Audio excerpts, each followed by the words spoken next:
I hope you know that that part where you do God the Father, God the Son, God the Holy Spirit. I hope you know that that's not prayer. I hope you know that's not prayer. I hope you know that that's time when you would pray and you say in the name of God the Father, God the Son, or God the Spirit. That's not prayer. The Bible says you should pray in Jesus' name. Or you say, bless this food, oh Lord, for Christ's sake, like we usually say when we are in primary school and all that. It's not for Christ's sake. You are praying in Jesus' name, not for Christ's sake, in Jesus' name. That is how you pray. Or, even worse, the extreme one is those ones that, I think there's even more stuff that's extreme than this anyway.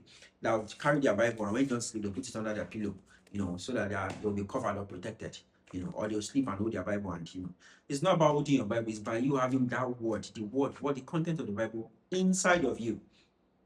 I hope you know that. But then that's not the focus for today, guys. I've said a lot about this in the past. So go check the previous videos I made, and there's a whole playlist for it. And guys, welcome. My name is Ariel Raphael. I'm founder and CEO at Kego. What we do at Kego is to streamline global education for international students, for ambitious international students, for people looking to relocate abroad via study or looking to study abroad. Yeah, we streamline the entire process using tech. So yeah, I started this series to share my daily devotions with us. It's my personal devotion from the Kenneth Hagin Faithful Devotions. And today's date is July 3rd. Our topic for today is the living word. And before we go to our verses in focus, I want to tell us about what we will be doing today. The first thing we'll be learning today is how can I make Jesus Lord over my life? What are the 3-4 ways of making Jesus Lord over my life? And how does it, what is the result of it in this age where we are having a lot of depravities? Yes, those are the 3 things we'll be touching today. So guys, it's going to be a swell time. Hang in there. Welcome. So our verse in focus for today, or our verses in focus for today are 2 of them. First John chapter 5 verse 7. For there are 3 that bear record in heaven, the Father, the Word, and the Holy Ghost. And these 3 are one. Right. Then our second verse is from the book of John chapter 1 verse 1 and 14. Our 2 verses actually combined together. I'll be reading them together. In the beginning, or in the beginning, was the Word, and the Word was with God, and the Word was God. This is a very popular verse in the Bible. John 1:1. In the beginning was the Word, and the Word was with God, and the Word was God. So yes, moving on. And the Word was made flesh and dwelt among us. And the Word was made flesh and dwelt among us. Hallelujah. So that's John 1:14. The Word was made flesh and dwelt among us. So yes, so how can we make Jesus Lord of our life? Right? So we know Jesus is the living word, right? And God has given us the written word to unveil the living word in us. Right? God has given us the written word to unveil the written word to us. It's two, not in. Jesus is the living word, and God has given us the written word to unveil the living word to us. So the word of God unveils is an entrance towards Christ. The word of God ushers in Christ. The word of God helps us to understand Christ. The word of God leads to Christ. You understand? Everything, even Jesus said it that, all these things that were written were about me. You get? So everything unveils Christ to us, unveils Jesus to us. Everything leads, ushers, makes us understand and see and know and have a closer and a firmer relationship with Christ. I hope you get it. So, and we need to know this, that give the word of God, primarily the New Testament, first place in your life. So as Christians, the way to make Jesus Lord of your life is to give the word of God first place in your life. And the word of God, primarily the New Testament, give it first place in your life. And there's this phrase from my Bible school, Rema Bible School, actually, back in it again, where they say, I heard this actually, so, but then it was said by one of the popular scholars, and which you can confirm in the Bible, that, the New Testament started from, I think, Matthew chapter 28 or so, but in the book of Matthew, part of it, I think Matthew 20 something anyway, I'm not sure if it's 28, that's where the New Testament started. So that's after when Jesus, died and resurrected. So that's when the New Testament started actually. So and so how can you make Jesus Lord over your life? you need to give the word of God, first place in your life. So by doing so, you are putting Jesus first. So now, to give the word of God first place in your life, how can you might ask, okay, it's still not very clear. How can I do this? How can I do this? So I'm going to give you an example. Back then in secondary school, for person that did government, and if you did government, I don't know what you call government in the university level, maybe political science or law or something like that, or diplomacy, whatever it is, international studies and all that. So there's the Richard Constitution, the Macpherson Constitution, the Clifford Constitution, and all that. Yeah, I remember them. I did government in secondary school, even though I'm a science student and in STEM. So yes, and in those constitutions, we talk about governing laws and everything, even the constitution of your country as well, even your states, right? So it tells you what you should do and what you should not do. And when you go out of it, you are penalized. You are a criminal, right? You've broken the law. Automatically, you either would pay fine or you go to jail, or you do both. You understand? And it varies according to, the the weight of your offense. Why am I finding the word serious? It varies according to I was going to say the depth of your offense. So, or the thickness of your offense, right? The magnitude or the enormosity of your offense, the weight of your offense, it varies according to it, right? So, yeah. But basically, like, when a law is made, like in some countries that have like different states having their laws and all that, when a law is made, if you can shoot guns or carry gun in Texas, in some parts of the US, you are not allowed to carry. You understand? So if you are in the US, you can carry gun and shoot guns and all that, only gun. In Japan, you are not allowed to own a gun. You understand? So that's the law that governs it. When you are in Japan and you are caught with a gun or shooting a gun or whatever, or play with it, you will be penalized. I don't know what the law is presently in Japan, or whatever the law is when you're watching this video. You get? So, but you'll be penalized. So away from that, another law could be if you practice, nobody should practice it anyway, because we are in Christ, we are Christians. You understand? So if you practice child marriage or homosexuality in some kind of places, they welcome it. That's depravity anyway. That's madness. But then, if you practice it in a sane environment, it's a sin. It's definitely a sin generally. You understand? So you can see that's the law that governs.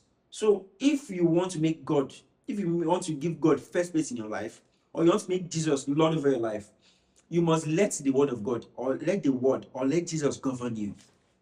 How do you get it? So let me put it in a way to say there. You must let the word of God govern your life. It must govern your life. So that means you cannot go outside of what the word of God says. You cannot do something outside of what the word of God says.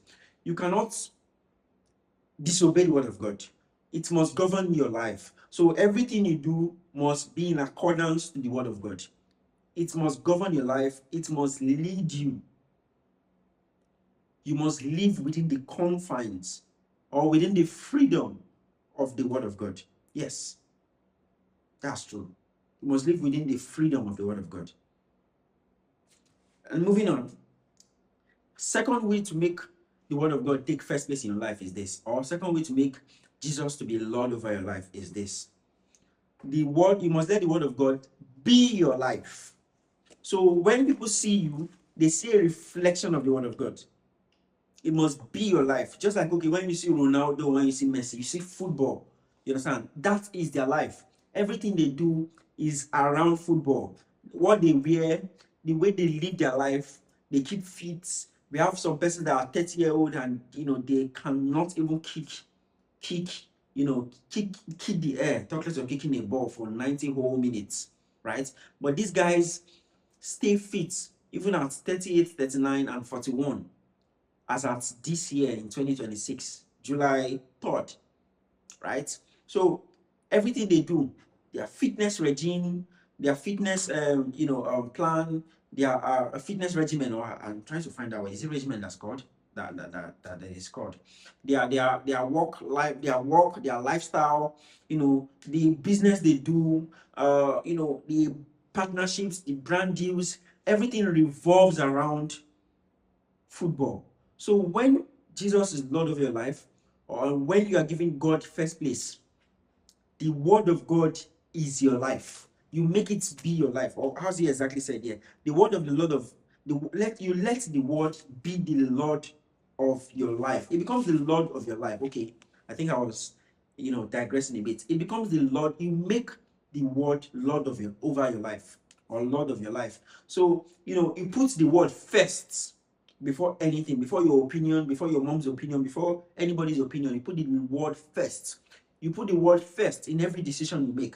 You put the word first. It becomes Lord of your life. Anything you do must be in accordance to the word. You put it first. You put Jesus first. You're thinking it's Jesus first. You have thoughts, you have ideas, it's Jesus first. How does this glorify God? How does this bring out, or give honor to God? Just like, the way we see some of the most patriotic people we've seen in the world are Americans, right? So everything they do is America, America, USA, USA, and all that you get. So they want to ensure they put America in the map. They want to, win the AI race to put America first. They want to show you can, and you have a greater calling. You have a greater patriotic calling. You have a greater country, which is the country of Christ. You have the word of God. You have the living word in you. And you are in the living word. So you have to now even have a greater level of patriotism to the word of God. You make the word Lord of your life. You make the word Lord over your life. That is how you do it. That's number 2. You let the word be the Lord of your life. Number 3. To explain number 3, I will give this example. You're having football between 5-year-olds and professional footballers. I mean, I'm sure a lot of us have seen that YouTube video where we have, I think, Japanese, right? And we have 100 children against 100 professional footballers, or no, 100 children against maybe 3 or 10 professional footballers, or 100 children against 1 professional footballer. Guess what? That 1 professional footballer could still win. But now let's even make it a bit realistic. 100 children against 3 or 5 professional footballers. Guess what? It was a blood pit. You understand? They dominated the whole game, from long passes to short passes to dribbles to headers, crosses, perfect and everything.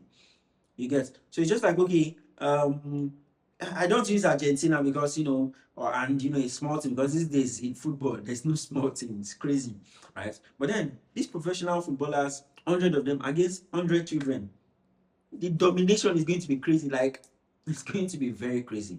You understand? So it's just like, okay, a country that has atomic bomb and a country that doesn't, they will dominate them. You understand? I'm not talking about tyranny and all that. I'm just giving an example, an analogy. You understand? So dominating, they lead the whole thing. They just like, okay, when you're playing FIFA with a world champion and you are an amateur, it's going to dominate the whole game. Possession could probably be 99-1.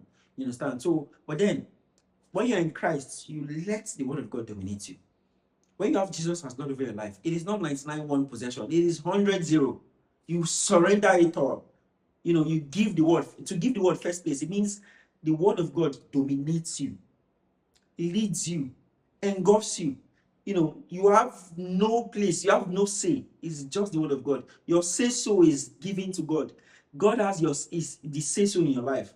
Jesus has the say-so in your life. The word of God has the say-so in your life. I hope you get it.